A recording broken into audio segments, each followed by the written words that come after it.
In an hour, your plane should touch down at the resort town. 2 weeks of sun, sea, and sand await you. You're going on holiday.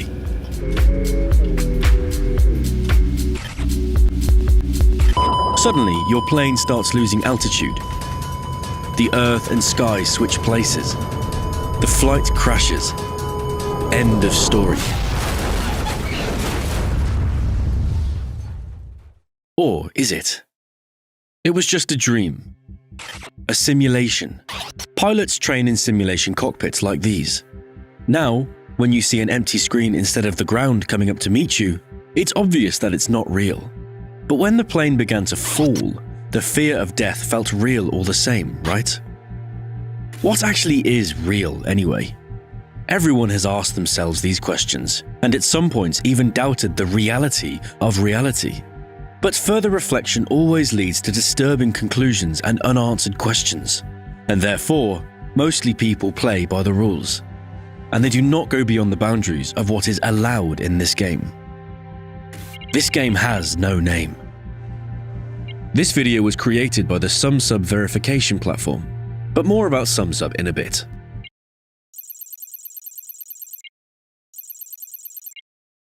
It's sort of like having an Apple Watch or a Fitbit, replacing a piece of skull with like a smartwatch.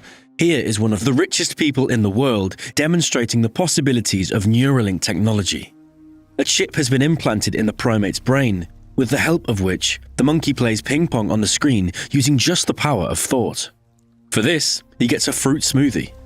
The technology that Musk so strongly believes in should help disabled people, for example, to control a biomechanical prosthetic. The monkey obviously doesn't think about the mechanisms that allow its mind to change the image on the monitor. It doesn't feel the implanted electrodes. It just happens organically as it thinks. I think, therefore I am. René Descartes' fundamental principle is well known. It is one of the main thoughts with which modern European philosophy began. The French thinker proposed a thought experiment known as Descartes' demon. How can we prove that everything we see, feel, and imagine isn't just a delusion of a powerful evil spirit? And the answer is we can't. The only thing that we cannot be tricked into believing is that we exist, even if our entire consciousness is literally placed in a jar. The possibility of the existence of our consciousness in isolation from the physical body and even the physical world has long been a source of inspiration for writers of science fiction. But more recently, scientists have actually managed to restore some brain functions after its removal. The brains, it's true, were that of a pig's, but still. But why should we remain slaves to biology? We can go one step further. For example, to digitize our entire consciousness. Brain activity is essentially a huge number of weak electrical impulses, ones and zeros. We already have a pretty good idea of how our brain works, so why not create a virtual copy of it on a machine? The digital brain is a simulation of human-like processing that can interact with you. Konnichiwa, I'm Yumi. So far, this seems impossible. Scientists say that the brain is constantly in multiple different states. It cannot be described by our current understanding of mathematics. And here we return to the Cartesian demon. If we understand that life outside the body is possible, at least in theory, how can we be sure that we are not already in a simulation? And here's another amusing argument, that we are in the Matrix, because even the highest quality photo can be enlarged to only 1 pixel, all the way down to a square. Listen. In the real world, we can zoom down to see bacteria and viruses, then to the level of atoms, quarks, and superstrings, which are the bits and pieces that make up the whole image of reality. But like a computer screen, our reality too has a limit. Do you remember? How do you define real? If you're talking about what you can feel, what you can smell, what you can taste and see, then real is simply electrical signals interpreted by your brain. But this has been derived from an idea from thousands of years ago. The original is Plato's cave.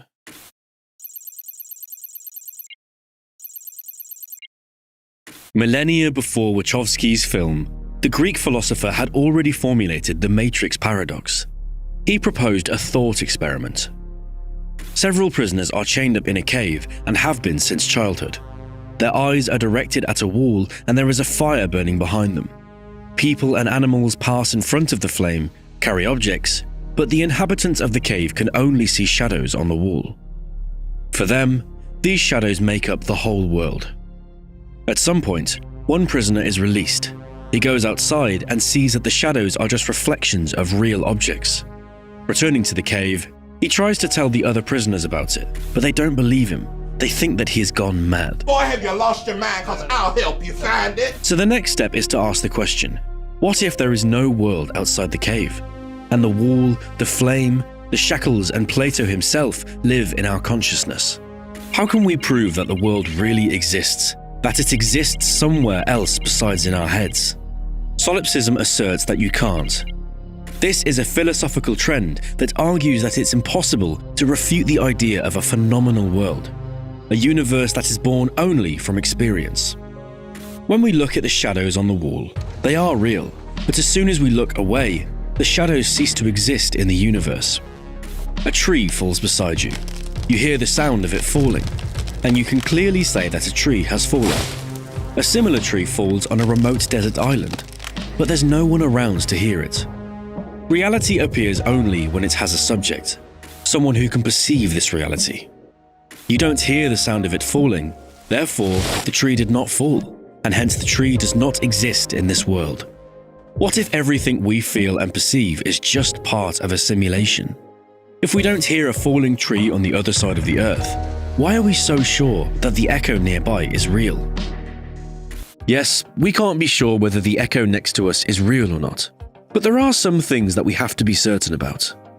With rising fraud, identity theft, and criminal activity in general, the survival of your business hinges on your ability to verify. That's why companies all over the world make an effort to check the identities of their customers, which is where SumSub comes in. Our unique verification solution allows businesses to verify users from more than 220 countries and territories with a high conversion rate. You can build flexible verification flows to balance compliance, fraud prevention, and user experience. SumSub can provide everything from identity and address verification to transaction monitoring. With us, you can stop worrying about identity theft, account takeovers, synthetic fraud, and other illegal activities. Follow the link to SumSub's free demo below.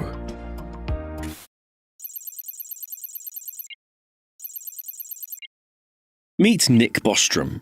No tinfoil hat, no crazy look in his eyes. The Swedish scientist is probably the main modern theorist of transhumanism, a researcher of the dangers of artificial intelligence. But perhaps his most famous work is the 2003 article, "Are You Living in a Computer Simulation?" The text is considered as a reference reasoning about the likelihood that we will all see a machine-generated collective dream simulation. By the way, Elon Musk believes in Bostrom's theory. In short, Bostrom put forward three basic assumptions, or as they are sometimes called, the theory of three doors. The first is that simulation is impossible, because no civilization will be able to reach such a high level of development. Most likely, it would destroy itself before reaching that point. The second is an advanced civilization. If it is able to develop the technology to simulate the world, it wouldn't use them for religious or ethical reasons. And the third assumption is that we are almost definitely living in a computer simulation. It argues that the belief that there is a significant chance that we will one day become posthumans who run ancestor simulations is false, unless we are currently living in a simulation.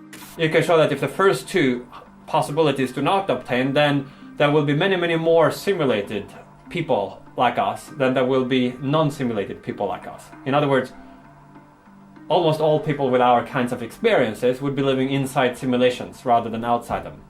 But what technologies does a civilization have to possess in order to simulate the whole world? How much power would a computer need? After all, the simulation would have to render not only the visible reality surrounding us, but also every neuron of every brain that has ever lived. This concept is also called the Matryoshka brain. It's a huge computer the size of the solar system. Here's what a computer megabrain might look like. The concept is beautiful but unrealizable. Firstly, the creation of a megacomputer will require more resources than humanity currently has at its disposal. And there are serious questions about whether such an object can exist in principle. And secondly, this solution is a bit excessive. Why render everything at once? Remember how computer games work? While the object is on the periphery of the scene or far off on the horizon, its shape is roughly represented, and it's only as the character gets closer that the details are becoming visible. Most likely, the simulation we are living in tries to economize energy in some way. We know that the world is made up of atoms and molecules. We know that there is bacteria everywhere, but we can only see them in a microscope. The megaprocessor doesn't need to constantly render the entire universe. It generates only the area on which our consciousness pays attention. This is the principle of quantum superposition. A picture of reality will exist as long as it has an observer. It's a technologically provable solipsism. And if humanity can learn to create such simulations, we'll be able to spot the glitches in our reality that prove that we ourselves live in the Matrix. This is the 2016 game No Man's Sky. It is literally an infinite number of procedurally generated worlds, with each one appearing only when the player decides to explore it. A complex universe where thousands of stars, moons, and players exist simultaneously. And all this complexity, the entirety of this brave new world, was created by just one studio. Perhaps we are also shown what the microcosm looks like with its bacteria and viruses, only when our character decides to look through the microscope. Or that pilots see rendered runway lights when it's landing time.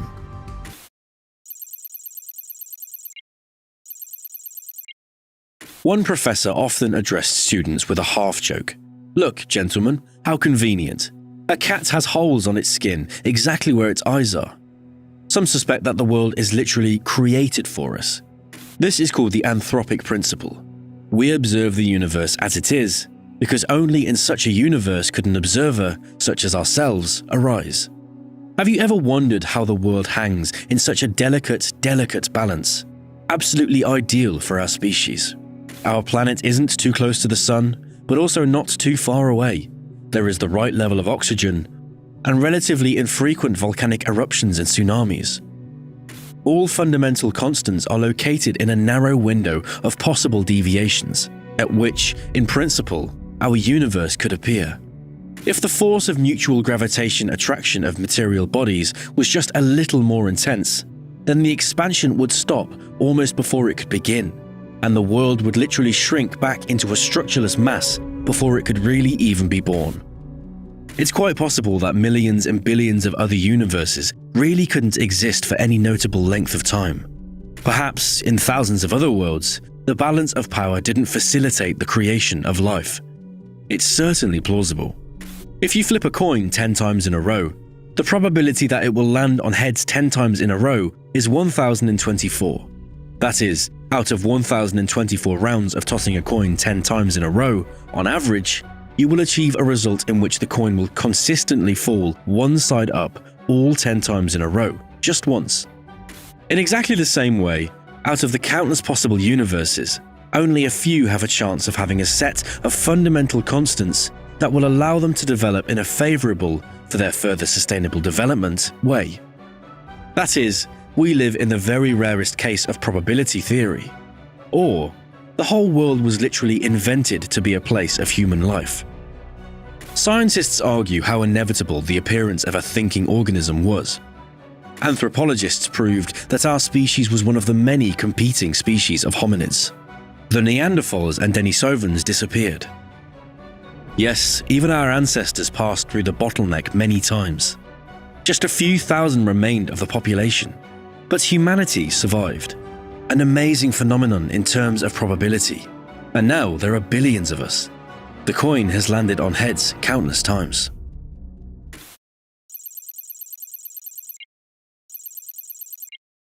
Right. You just need enough of the world that they see around them. That they see around them. Right. So you want to start digging, and that's so funny. And haven't put the earth there. There's a flag that goes up in the programmer, and they say, need more earth. So they put earth beneath you while you can keep digging. Let's go back to Bostrom. Such computers would be virtual machines, a familiar concept in computer science. Virtual machines can be stacked.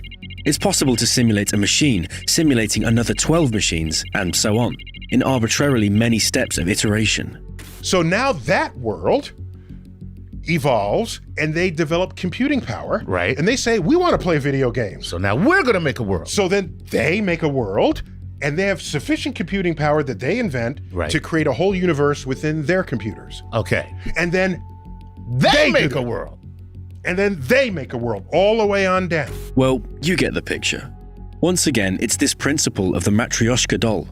Each simulation created will sooner or later reach a level that allows it, in turn, to launch its own virtual universe. Every creation is a creator for someone. But for whom are all these worlds created? Who will populate them? And most importantly, why would an advanced post-human civilization run lots of simulations?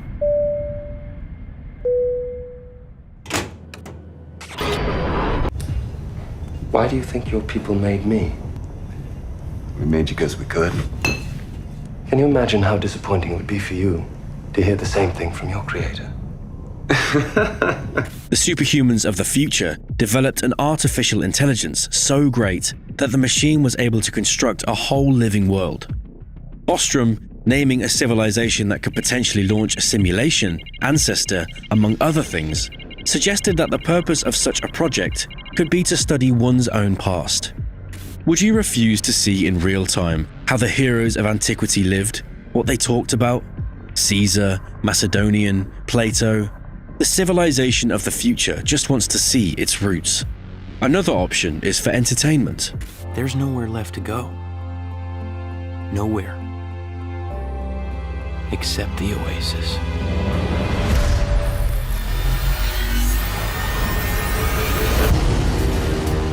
A whole virtual universe. That is, our world is not a simulation for us, but a game universe where our advanced descendants take part. This raises a disturbing question. In what capacity are we living in such a simulation? As NPCs? Therefore, most of us have such boring and eventless lives. We're just background dummies at the next FIFA stadium. Tell me, do you feel compassion for characters in The Sims? By this logic, the real participants in the events, that is, independent minds playing a simulation, can be famous people. Well, you know, the whole RPG world revolves around the main character. Until Geralt went to look for Ciri, nothing happened. Why would we need Skyrim without the main character and his scream? Therefore, take a closer look at famous people. Some of them don't even make much of an effort to disguise themselves. But it is going to bother you because you're human, and I was human. I am human, still. Or perhaps, the civilization of the future came up with this imitation of reality in order to live in the past. Imagine that humanity has reached the height of technological advancement, but the planet's resources are depleted. It was not possible to find a new world suitable for colonization. Our descendants are tied to the dying Earth. Why not immerse everyone in the simulation, choosing for it an era preceding the post-human one? That is, perhaps our physical bodies are thousands of years ahead, but our minds live in the analog 21st century. But there are arguments against it. Here is one of the best ones. As you know, like Google Ngrams has a way to type in a word and see how interest in it declines or rises over time, right? Yeah. So you can just type in a year and get the answer for that. If you type in a particular year like 1900 or 1950, you can see with Google Ngram how interest in that year increased up until that date and decreased after it. Yep. And you can see that interest in a date declines faster than does the population grow with time. That is brilliant. The man who formulated this paradox is Professor Robin Hanson, but we'll come back to him later. So, what if the opposite is true? We found a distant, potentially habitable world after all. A planet 100 light-years away. A huge ship is racing there at sublight speed, and all the potential migrants on board are immersed in sleep. And so that these inhabitants of the interstellar ark would not be bored in an eternal sleep, it was turned into a simulation. That is, we will all wake up one day, instantly forgetting about our earthly lives in order to set foot on another planet. But our world is objectively too far from paradise. If you really come up with a recreational dream, it could be nicer. And our reality very similar to, well, prison. Wait, what do you mean, 3 weeks? If you just wait for just...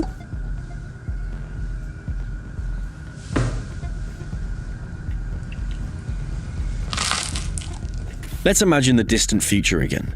The value of human life and freedom is absolute, but nature won't change. People will break the law. And sometimes very seriously, but it will be impossible to execute them or send them to jail for the rest of their lives. And then the criminal gets sent into the simulation. To us. From a world without wars, diseases and inequality to our world, here. It's quite possible, depending on the severity of the crime, they change the era, the country, the initial opportunities. There is another possibility. This whole simulation is for you. Yes, you. All other participants of the Matrix are bots. You are the only living participant. But you've been here too long.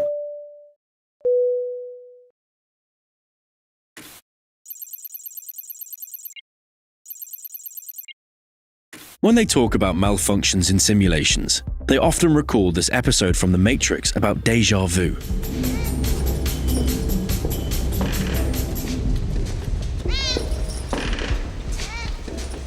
Oh, déjà vu. By the way, when was the last time you experienced this feeling? Doctors still can't say exactly what causes déjà vu. In general, they say it's to do with a failure in the formation of short-term memory. The brain perceives a fresh, newly received impression as an old memory. But maybe this is a glitch. You see an event that you have already lived through, which was not completely erased during the next reboot of the system. Tell us what you think of your world. Perhaps the simulated world is not as big as we think. Distant countries, the moon, the Mariana Trench, do they exist? Or the whole world is enclosed in a small space, where the same plots are generated, which we then forget about? We're inside the endless seasons of The Simpsons. That's why the cartoon often predicts what will happen in the real the world. The internet would not be the internet if it did not assume that the show is a simulation, something like The Truman Show. But even the most advanced simulation is imperfect. Sometimes glitches more serious than déjà vu happen. Do you know what the Mandela effect is? The system is so advanced that it allows the participants of the simulation to see their own flaws. But anyone who points out the glitches in the Matrix is not erased, he is censored. Who believes these flat earthers, foil-clad contactees, or global conspiracy theorists? Belief in the unreality of the world is another law by which the Matrix lives. We need to doubt.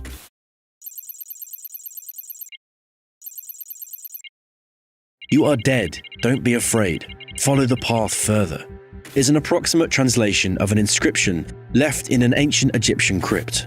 Then followed a detailed algorithm for how the afterlife double of the deceased can pass into the other world. Clearly, I'm in a certain era with a certain kind of world around me, right? So either this is a complete fantasy or it's a past of somebody else in the future. Professor Robin Hanson has written a modern guide for those who think they are living in a simulation. The guide appeared shortly after Bostrom's article.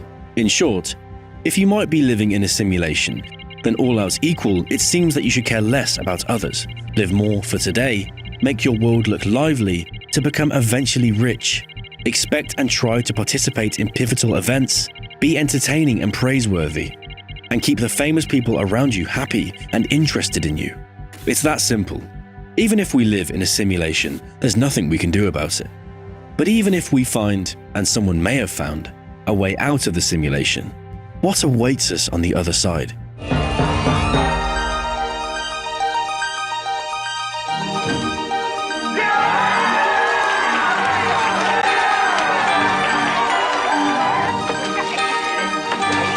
It's unlikely to be the case, let's put it like that. But our belief in the illusory nature of the world around us, in a higher being from the distant future, isn't this a defense mechanism? It's nice to believe that the environment is just another round of simulator launch. Believing in the simulation removes so many problems, cancels moral dilemmas. What's to take from a poor NPC? And most importantly, when the plane collides with the ground, it will be impossible to relaunch the flight simulator.